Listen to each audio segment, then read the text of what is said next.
2 minuts i poc més.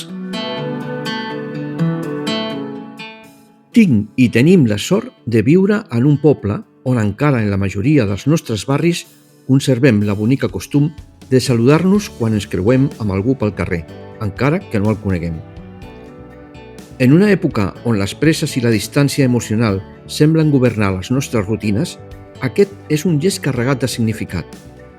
És un costum que pot semblar petit o fins i tot trivial, però reflecteix una actitud d'obertura, respecte i humanitat que val la pena preservar. Saludar és una manera de reconèixer l'altre com a part del nostre entorn, com un ésser humà que, com nosaltres, transita per la vida amb alegries, preocupacions i esperances. Aquesta petita acció ajuda a cultivar una actitud positiva, a practicar l'empatia i reforçar la nostra pròpia connexió amb el món que ens envolta. És una manera de dir «jo hi soc i et veig».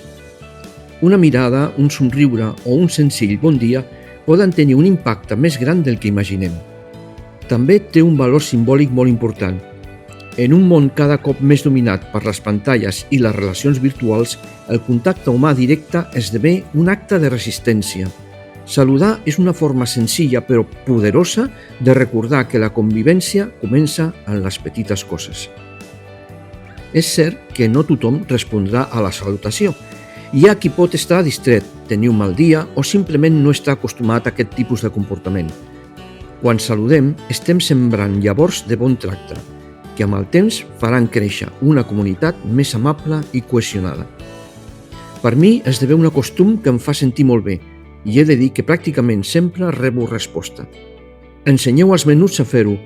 Una societat on la gent es mira, es somriu i es saluda és una societat que es reconeix, es respecta i es cuida. A reveure!